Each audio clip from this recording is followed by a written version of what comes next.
On this episode of the Rich Ad Poor Ad podcast, we have an awesome guest, Adam Earhart, who's spending 12 million probably across the year on his clients across Facebook ads.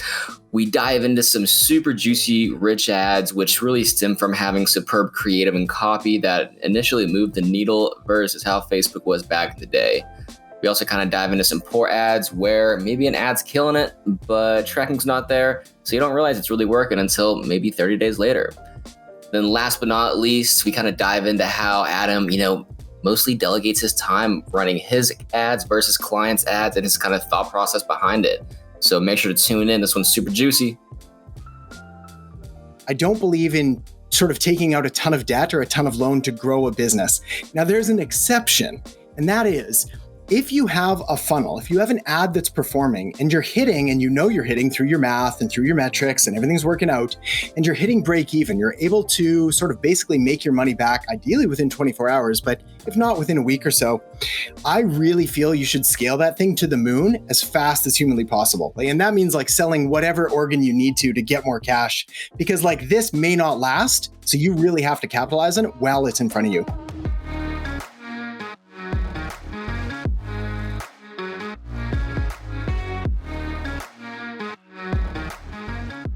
Listening to the Rich Ad Poor Ad podcast, where we break down the financial principles that rich advertisers are deploying today to turn advertising into profit and get tons of traffic to their websites without killing their cash. These advertisers, agencies, affiliates, brands are responsible for managing over $1 billion a year in ad spend. You'll hear about what's working for them today, their rich ads, and we'll roast their epic failures and crappy ads on the internet with poor ads. Let's get into it. Welcome to another episode of the Rich Ad Poor Ad podcast. This is your host, Zach Johnson. I'm with the one and only DC. How you doing, Dylan? Doing good, man. Doing good. Very radio friendly there. Yeah.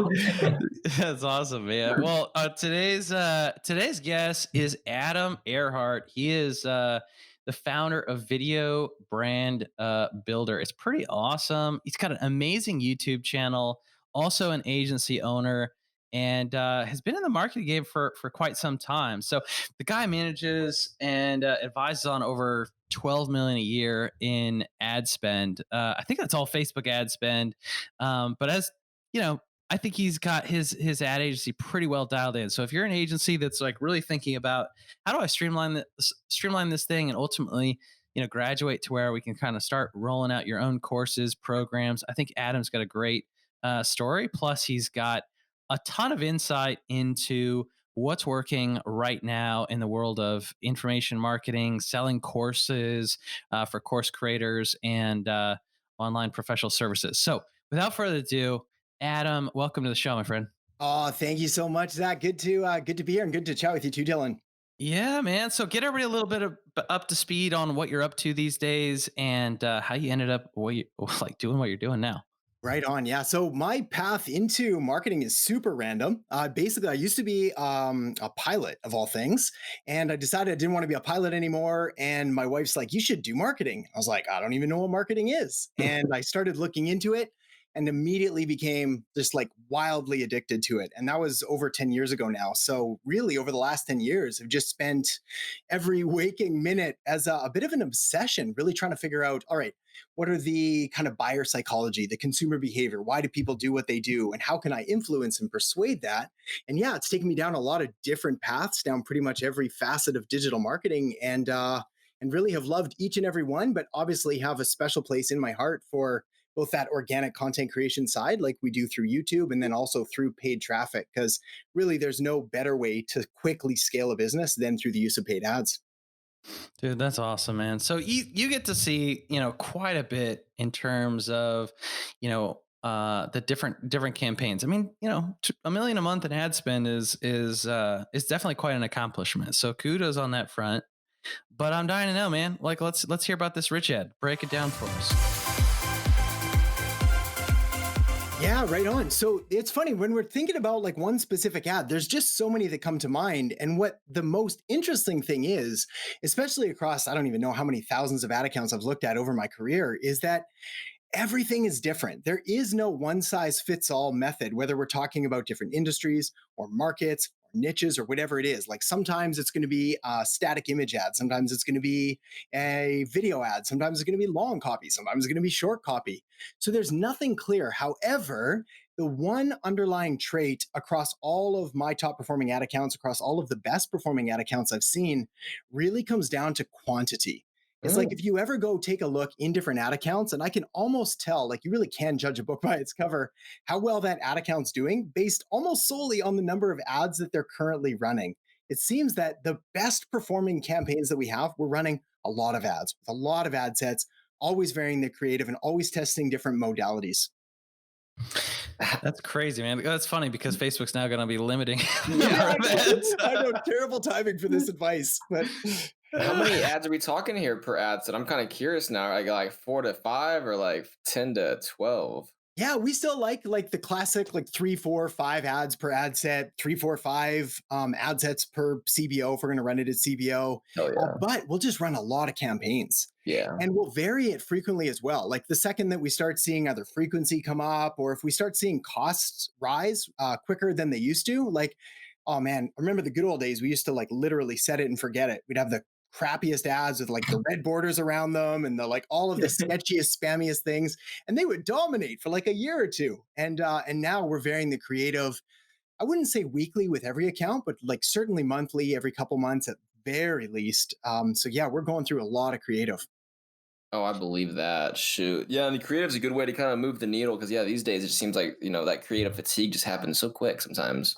Well, what's really interesting is that, like, do you guys remember like Power Editor days when we had our spreadsheets and all that? Yeah, man. A groan, right? A groan from the audience. So it's like back in the Power Editor days, the hardest part of running Facebook ads was the mechanics of it, right? Like, how am I going to upload this thing? How am I going to duplicate it? What's my targeting going to be? What are my placements? How am I going to do all this? That has largely been taken away, and the complexity now has really come down to like copy and creative, images and videos, and understanding your avatar and like really crafting compelling stories and compelling hooks. So it's funny that we've almost had this transition where like media buying is as important as it's ever been. You absolutely have to be a master of it, but now you've got to be even better at copy and creative. Otherwise, it's just not going to work. I think you're spot on. Now with y'all's copy and creative, is that something y'all do in-house? You outsource it? I'm kind of curious on how y'all get that in action. Yeah, we do it like 50-50, and it's normally depending on the client. So it really depends on their understanding and their market. Certain clients that we've got, they have really strict regulations on like what they can and can't say. So all of our copy goes through kind of like a bit of a pain in the butt, but like back and forth and making sure everything's fine. On the other hand, we'll have some clients that are like, yep, just do whatever you want to do. And that is typically where we get the best results because we're able to sort of draw on all our own experience. And then we have clients that they want to do every single thing themselves. And then we often end up having some pretty hard conversations about why this needs to change or why this isn't effective or why you just can't say this. Oh, it's like if you go to the dentist and he's fixing your root canal and you're like, hey, maybe you should do this. It's like, well, hey, you paid the dentist for something he's supposed to be doing. So it's the exact same scenario. Exactly. Literally the same. Just Novocaine excluded. Yeah. Novocaine excluded. I love it. This episode is brought to you by Funnel Dash's Ad Card, the only charge card exclusively for your digital ad spend. And if you're an ad agency that manages 7 or even 8 figures a year in media and ad spend for your clients, and you're looking to double your profits over the next 6 to 12 months, then check out Ad Card. See, the typical agency model is this. You charge 10% of your spend, you make 10 to 20% margin at the end of the day. So that's really 1 to 2% of your client's spend that is profit in your business. The easiest way to double that is to really find a way to earn in that 1 to 2% cash back of the card that is on file of your client's ad account. And before Ad Card, what you had to do was invoice all your clients for their ad spend up front, which is really difficult on a cash flow basis and very difficult ask. And then you had to put the card on your own Amex or whatever card of choice to get that level of value back into your business. With Ad Card, it's entirely different and streamlined. You simply get your clients on Ad Card and make yourself the agency of record, and you'll get the cash back as long as you're managing the ad spend. It's a great way to double your profit without doing any additional work. Check it out at funneldash.com. So what's not working, man? I want to hear about I want to hear about an epic fail, man. Epic fail. Well, Break down a poor ad for us. yeah, exactly. Well, the best example I have of an epic failure is actually something that worked that I didn't realize worked, and then I shut it off because I didn't realize the value of break even early in my career. Oh, dude, What?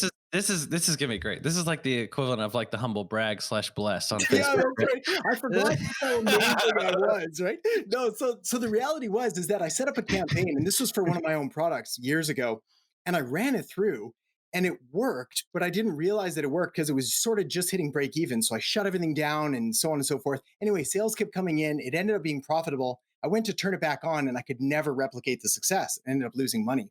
So essentially, what it comes down to is I didn't know my numbers. I wasn't clear on my funnel. I didn't really work out my math and my break even. Like I really just messed everything up. So then it was too late. Now, in regards to what's not working now, very easy. It's the broad generic callouts. It's any ad that is not specifically calling out an ideal target market or avatar or addressing a unique pain that they have. So what ends up happening, and this is kind of the same as it's always been, but people forget that when they're scrolling through Facebook, they're in line at Starbucks or wherever people used to go back before this whole thing happened. And they're out in the grocery store, or they're like trying to like half watch their kids in the background. They're not really paying attention. So unless you like reach through the phone and like grab them by the throat, you're going to lose them. And so often we see these really boring ads. And if you're boring, you're forgotten. Oh yeah, I mean, shoot, if they're seeing your ads, they're seeing thousands of others in the same spot. It's never going to be a one and done or home run right out of the gate. That's for freaking sure. That's it. That's awesome, man. That's awesome. Well, I'm kind of curious. How much did you spend before you realized kind of it wasn't working, and then realized it was working? Yeah. Fortunately, it wasn't too much. We were only about, I think, probably 20 or 30 grand in. But still, it would have been nice to like have that carry on rather than sort of just waste 30 grand in.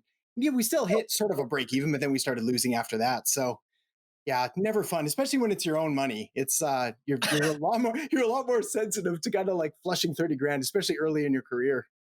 Oh my gosh, that's awesome. Speaking of flushing money down the toilet, I want to talk about this next segment. Give us some financial principles, Adam.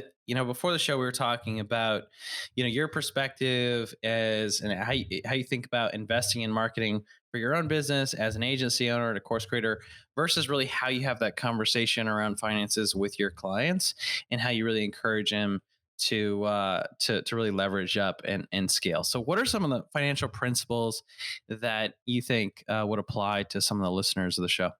Yeah, right on. So there's a couple things there. The first of which is that it's a very different mindset when you're running your own traffic and scaling your own business versus doing it for someone else. So I'm easily my own worst client when it comes to running my own ads. Like I shut things off too quick. I freak out too quick. I blame things that are obviously my fault. Like I'm just a terrible client for myself. Now, with a client, you're able to take a more objective 30,000 foot view. You know what's going on. You know how things can sort of oscillate and go up and down and go all over the place. And so you can sort of approach it a little more calm and a little more strategic. Now, from a financial perspective, I'm really strong belief in that I don't believe in sort of taking out a ton of debt or a ton of loan to grow a business. Now, there's an exception, and that is if you have a funnel, if you have an ad that's performing and you're hitting, and you know you're hitting through your math and through your metrics and everything's working out, and you're hitting break even, you're able to sort of basically make your money back, ideally within 24 hours, but if not within a week or so, I really feel you should scale that thing to the moon as fast as humanly possible. And that means like selling whatever organ you need to get more cash, because like this may not last. So you really have to capitalize on it while it's in front of you. So whatever, or you heard it here first on the Rich Ed Poor Ed podcast. Now accepting organs as collateral for Ed Capital. Oh my gosh. So how does that actually play out for some of your clients? Have they leveraged debt? Have you like, to what extent do you have that conversation? Yeah, right on. So it's really tricky, especially with someone that's not an online business owner. So we've got like, there's really different mentalities when it comes to business. It's funny, right? Like if you talk to your quote unquote normal business, they're looking for and they're quite happy with like 3% growth year over year or 5% growth year over year. When you talk to like online entrepreneurs, if it's not like 100% every single month, you're clearly failing and you should just give up and go back to wherever. So it's like, it's a bit of a different mentality depending on the scope and the size and the market. That said, if the client can be persuaded or can be informed that, look, we're putting in a dollar, we're getting out a dollar in 28 hours, 24 hours, 28 days, whatever's reasonable. And then we're getting $2 out 60 days after. And we're getting $5 out 90 days after. And now we're getting $10 out like 6 months down the road. Like why would we ever want to stop this? And when you can show them the math, when you can show them the numbers and explain that to them, it becomes a lot easier for money to all of a sudden appear. Like other departments that weren't really being used or other marketing initiatives. And that's typically where we'll draw most of the budget from, is that there's almost always some kind of bloat in any business where they're spending money on some kind of ineffective marketing that's doing nothing, but they thought it was a good idea back 2 years ago and they're sticking with it. So we can often find ways to increase the budget without needing to borrow more or to beg more or to steal more or whatever. Dude, this is gold. Yeah. I love this. I mean, how many agencies, advisors, marketing consultants really are, most of them really just stop, right? They're like, "Hey, you should do this. Like, not my problem if you do or don't, Yeah. spend more on this campaign." But to really, like basically do creative finance, right? And budgeting and do an audit inventory of like, hey, what are the other areas that you're investing in your business that aren't getting this level of return? Yeah. That the a client, this return right here that's on their screen, like Yes. a Yeah. dollar in, like $5 out. Yeah. Uh and take inventory, like put that on a spreadsheet, line item them out. Yeah. And it's a very transparent, it's a very real conversation. It's probably very valuable to the end client. I think that is. It reminds me of we had some folks on the show last week, and they were just talking about like debt and investment is really more the last resort, right? Get as far Mhm. as you can from a creative standpoint. Yes. In the sense of the context there was like no money down business acquisitions, right? They're like, Yeah. let's see how far we can take this negotiation without taking on any debt or investment, and then we'll use debt like to get us over the hump. Yeah. And I love this exercise of take inventory of every other part of the business that's not getting this level of return, and how can you reallocate expenses before you even kind of have the next conversation, which I think is debt and investment. But what do you think comes after that, Adam? Yeah. Well, first, even before then, like the beauty of having that conversation is that you're aligning yourself on the same side of the table as the business owner, as Mm. whoever it is that you're running traffic. So you're building this absolutely incredible level of trust where they start to see you as a fiduciary or as a trusted advisor or as someone that I can almost guarantee they've never had this kind of relationship with an agency before. No one's ever really cared that much about their business and about what they're getting. So everyone wins. Like you're going to look better, they're going to look better. They're going to make more money, which is going to make them like you more, which is going to have them refer you more, which means you're going to stick around for a lot longer.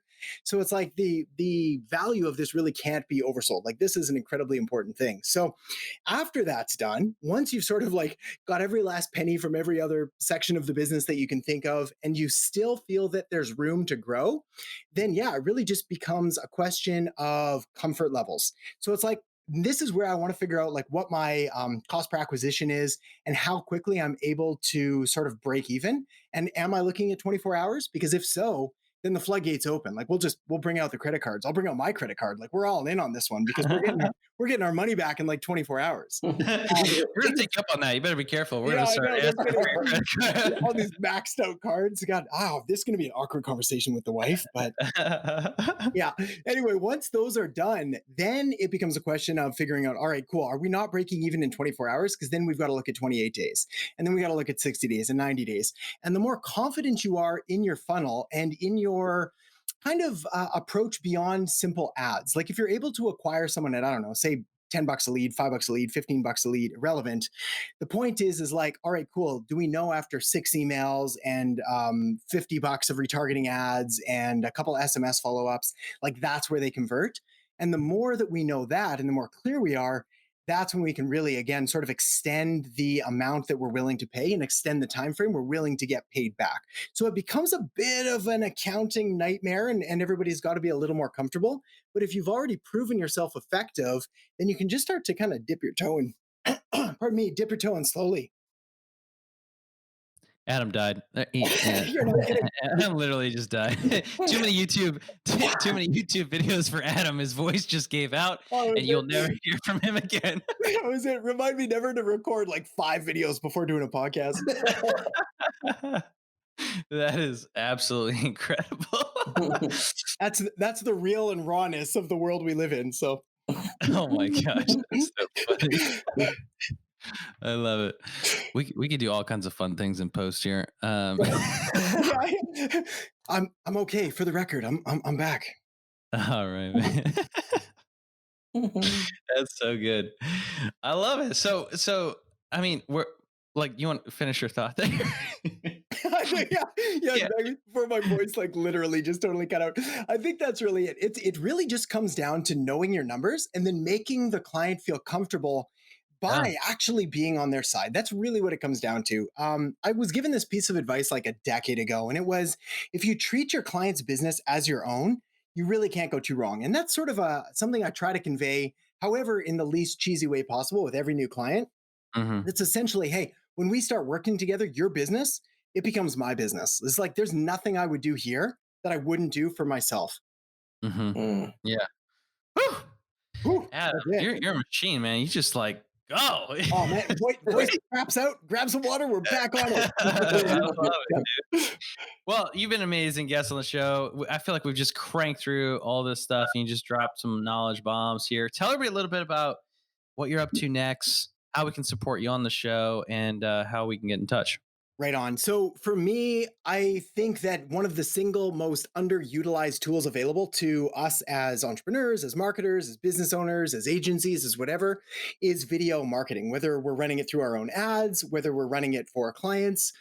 So the big thing that I'm focused on right now is really helping people create more videos. Now, I believe they should first be put on YouTube because it's simply the best video platform available. You can be discovered through search, through discovery, through suggested. Lots of options there. But once you've got that video, you can splice and dice it and put on other networks as well. So really, the best thing I'd advise people to do is, just stop by the YouTube channel, say hi, leave a comment. If you want to have a chat about sort of getting this deployed in your business, then feel free to reach out as well. Well, there you have it, man. Thank you so much, Adam. You absolutely crushed it. I appreciate it. My absolute pleasure. You guys have been awesome. So happy to be here. Thanks for having me on.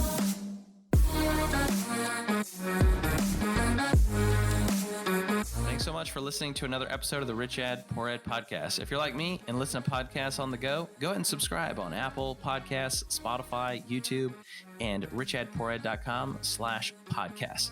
And if you absolutely love the show, go ahead and leave a review and a comment, share with a friend. If you do, take a copy, screenshot of it, email me, Zach@funneldash.com, show me you left a review, and I'll give you a free copy of the Rich Ad Poor Ad book. To learn more about the book, go to richadpoorad.com. To leave a review, go to richadpoorad.com/review. Thanks again.